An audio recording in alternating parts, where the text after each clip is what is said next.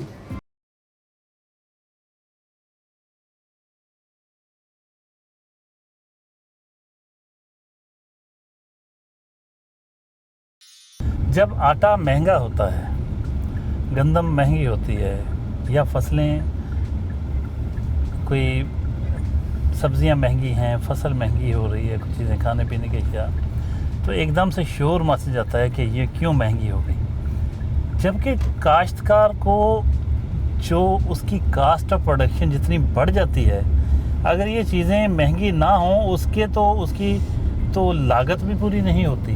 جی جی، تو یہ جو ایک فرق ہے، تضاد ہے سوچ کا۔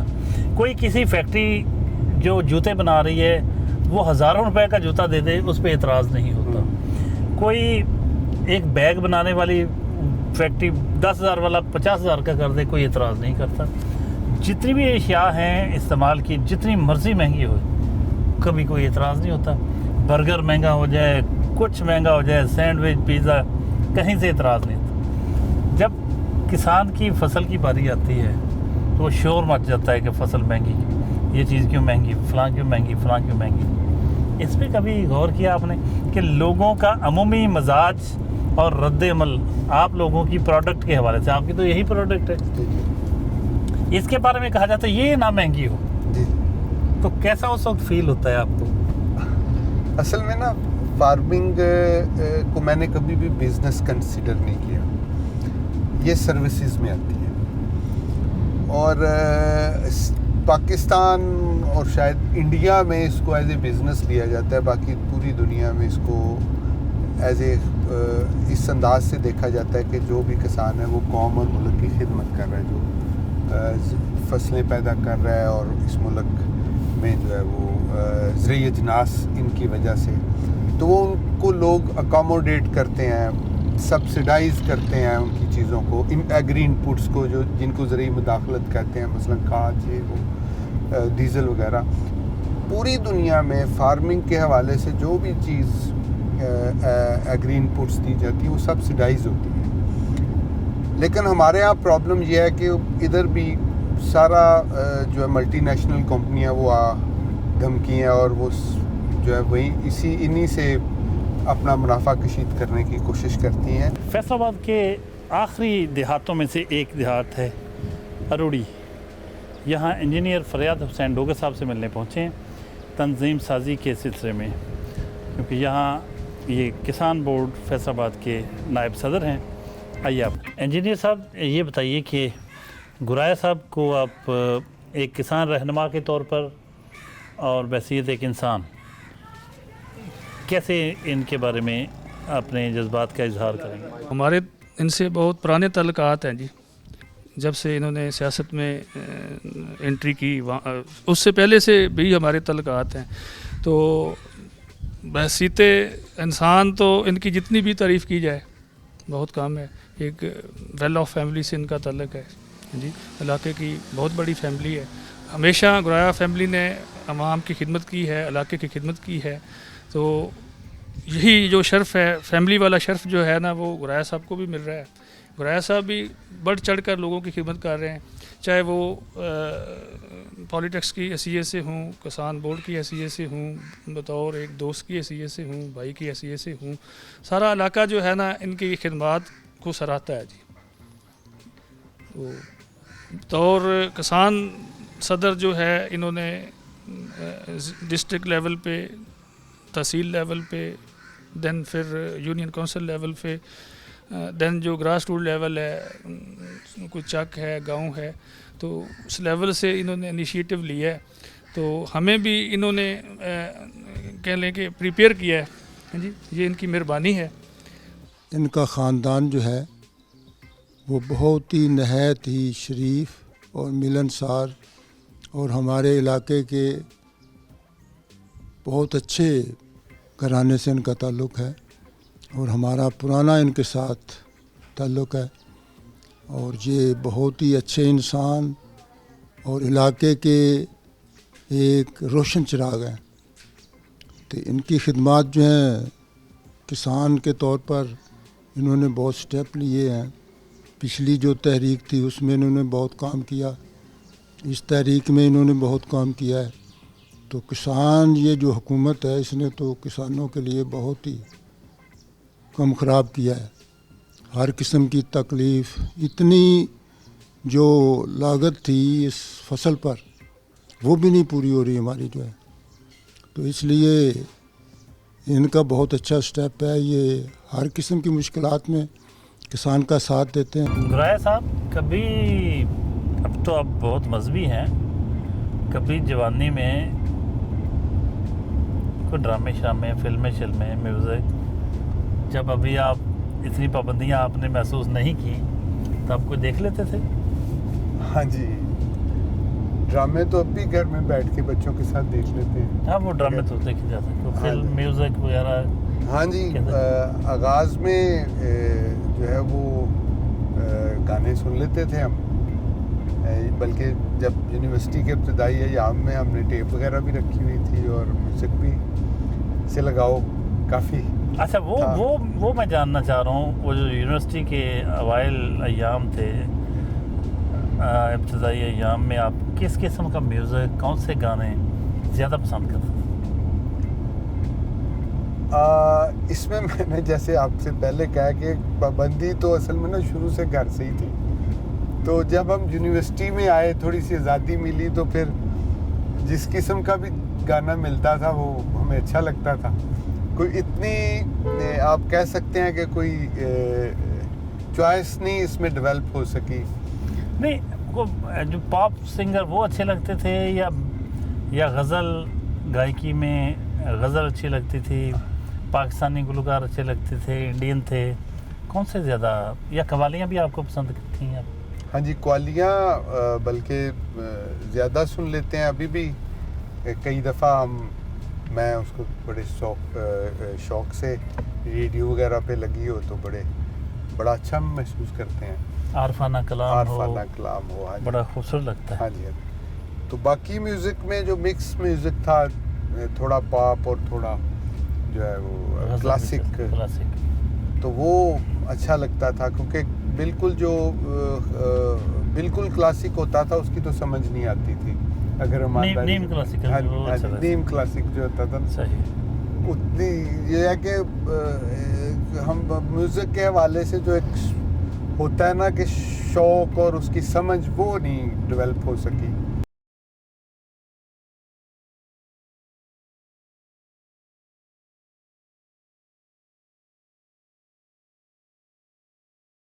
اچھا, آج کل آپ کے کیا مشاغل ہیں؟ ذمہ دارہ تو ہوتا ہے نا, آپ کرتے ہیں, لیکن ویسے ساتھ ساتھ کچھ کوئی خاص ہابیز بھی پال رکھی ہیں؟ جاگنگ کرتے ہیں, یہ تو بہت زبردست چیز ہے, اور یا پھر ڈرامے دیکھتے ہیں گھر میں, ہاں جی, دوستوں سے ملتے ہیں, کوئی اور بھی شوق, کھیل وغیرہ؟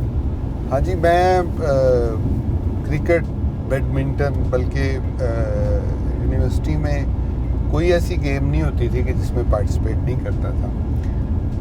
جب ہماری اینول سپورٹس ہوتی تھی کالج میں تو ہر طرح کی گیمز، رننگ کے علاوہ فٹ بال، والی بال، بیڈمنٹن، ٹیبل ٹینس، سب کھیلتے ہاں جی، یہ جو ہوتا ہے اس طرح جو بھی گیمز ہوتی تھی، رسا کشی، ہر گیم میں حصہ لینا اور اس میں جو ہے وہ یعنی آگے کوئی نہ کوئی انعام ضرور جیتتے تھے ہم لوگ. لیکن سیاسی رسا کشی میں نہیں آ پائے.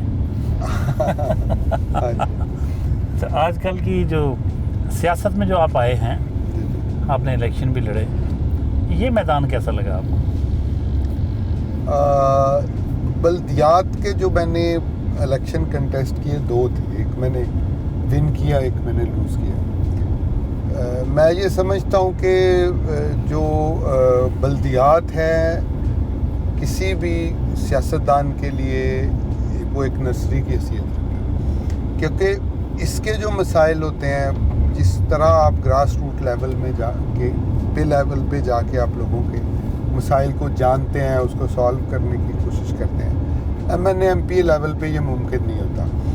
اور اس میں پھر آپ کو ہر آدمی کے ساتھ جو ہے اپنا ڈیل کرنی پڑتی ہے، اس کے ساتھ اپنے تعلقات ڈیولپ کرنے پڑتے ہیں. میں یہ سمجھتا ہوں کہ ملک میں بلدیاتی الیکشن روٹین میں ہونے چاہیے، اور تاکہ ایک اچھی نرسری جو ہے وہ نکلے اور یہاں سے جو ہے وہ نیشنل اور صوبائی لیول پہ جو ہے وہ سٹف نکلے اور وہ قوم اور ملک کی خدمت کرے، کیونکہ بلدیات کے بغیر آپ کے پاس اچھا سٹف اویلیبل نہیں ہوگا. قرائے صاحب، آپ ایک سے زیادہ شادیوں پہ بلیو رکھتے ہیں؟ ہاں جی، جب اسلام نے اس کی اجازت دی ہے تو میں کون ہوتا ہوں اس کے راستے میں. تو آپ خود نہیں، آپ خود اپنے لیے نہیں پسند؟ ہاں جی، میں یہ سمجھتا ہوں کہ اس کی اجازت ہے ضرورت کے تحت. ہمارے ہاں لوگوں نے اس کو حکم سمجھ لیا. نہیں ادھر برصغیر میں نہیں، ویسے باقی حکم ہے کہ ہمارے تو ایک بھی دوسری کی اجازت نہیں ملتی. ہاں جی، یہ کیا مطلب ہمارے کلچر کا زیادہ غلبہ ہے؟ ہاں جی، ہمارے ہاں ایک تو جی ادھر کیونکہ ہمارا کلچر جو ہے وہ ابھی اس میں ہندوانہ اور تہذیب کے اثرات کافی حد تک موجود ہیں. تو اس حوالے سے یہاں پہ تو اگر ضرورت بھی ہو تو پھر بھی دوسری شادی کی اجازت نہیں ملتی. تو ویسے جیسے دوسرے ممالک، عرب ممالک میں ہے کہ ایک آدمی تو 4 روٹین میں شادیاں کرتا ہے، تو ادھر تو اس کا تصور بھی نہیں کیا جا سکتا. بلکہ ان 4 میں سے بھی یا تو کسی کے مرنے کا انتظار کرتا ہے، 5ویں کرتا ہے، یا پھر اس کو چھوڑنے پہ ایک آدھ وہ سلسلہ چلتا رہتا ہے. لیکن یہ تو خیر ہم نہیں چاہتے ایسے، لیکن دوسری کی اجازت ہونی چاہیے. ہاں جی، دوسری، تیسری، چوتھی.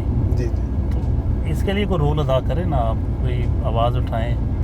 جہاں ہمارے اتنی آبادی بڑھ گئی، خواتین کی اب مردوں سے آگے نکل گئی، جی جی، اور بہت سارے ایشوز ہیں، شادیاں نہیں ہو رہی. تو ایسے میں کوئی تھوڑی سی فلیکسیبلٹی ہونی چاہیے.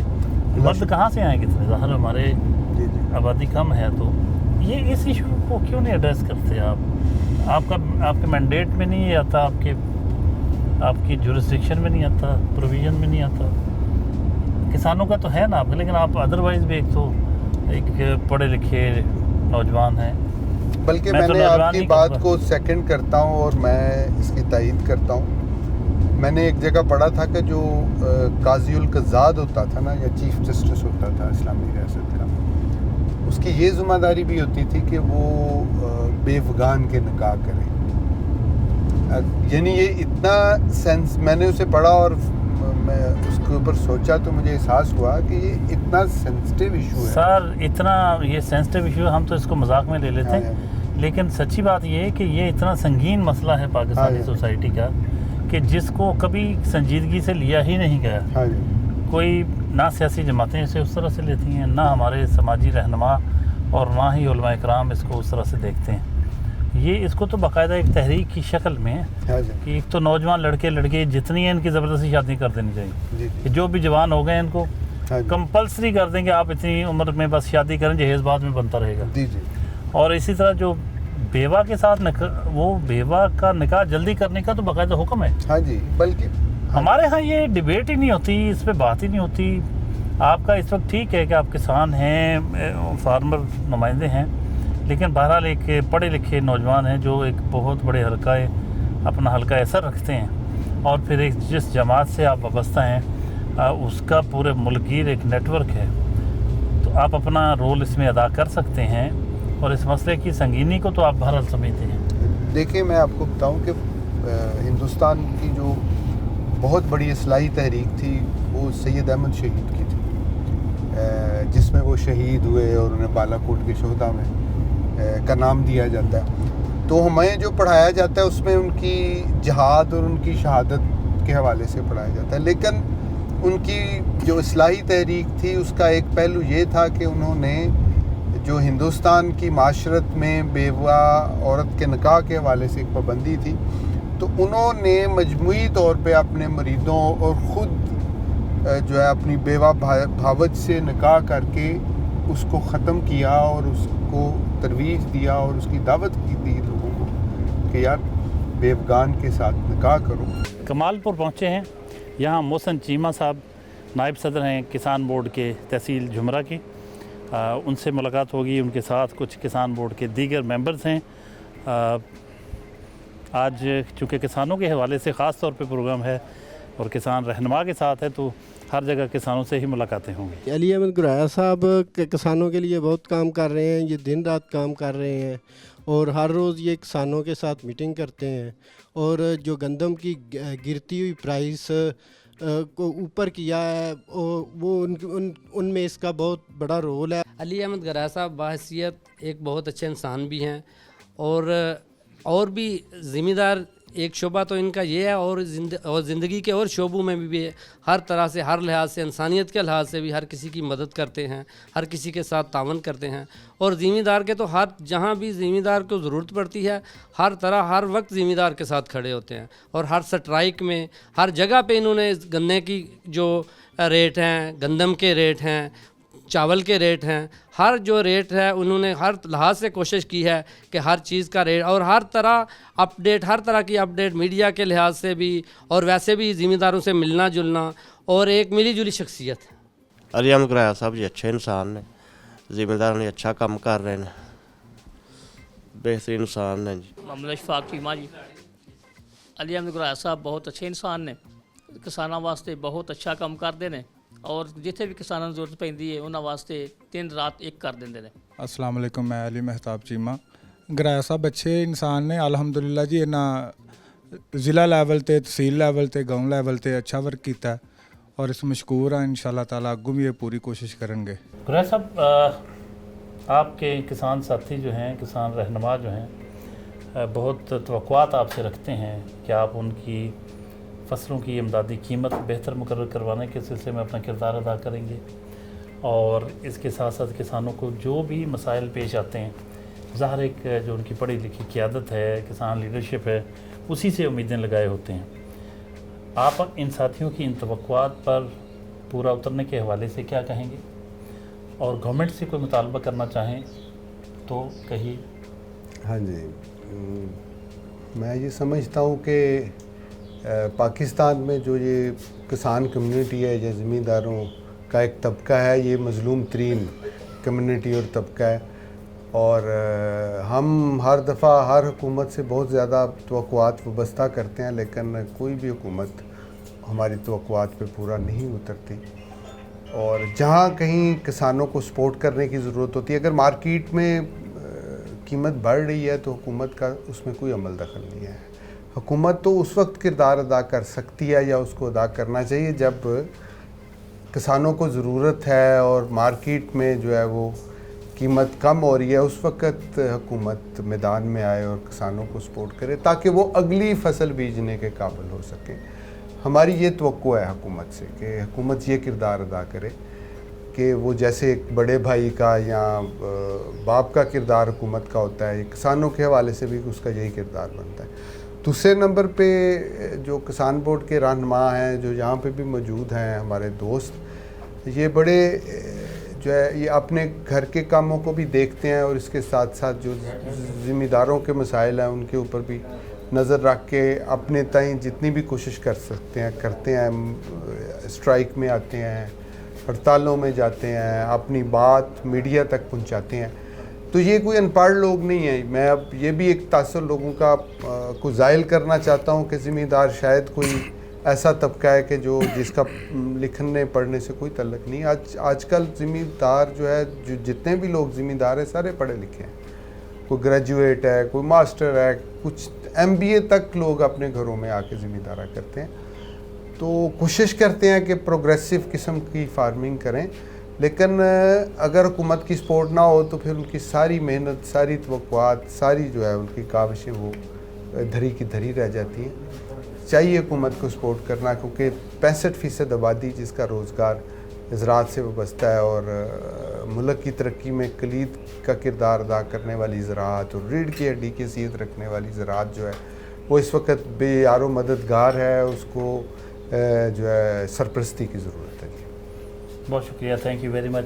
گورنمنٹ کو چاہیے کہ کسانوں کے مسائل حل کرے اور ان کے جو کاسٹ آف پروڈکشن اس کو نیچے لانے کے لیے کام کرے اور سبسیڈائز کرے ایگریکلچر سیکٹر کو, کسانوں کو زرعی قرضے دے, ان کی مشکلات حل کرے تاکہ عام آدمی کو سستے داموں آٹا مل سکے, چینی مل سکے, اور جو باقی زراعت سے ریلیٹڈ اشیاء صرف ہیں ان کی قیمتیں کنٹرول میں رہ سکیں. لیکن اس کے لیے کسان کے لیے کچھ کرنا ہوگا, اس کے مسائل حل کرنا پڑیں گے. یہ تھے چودھری علی احمد گرایہ, صدر کسان بورڈ فیصل آباد. آپ نے ان کی باتیں سنی, ان کی گفتگو سنی, تھاٹ پرووکنگ گفتگو, اور ان کے ساتھیوں کے ان کے بارے میں تاثرات سنے.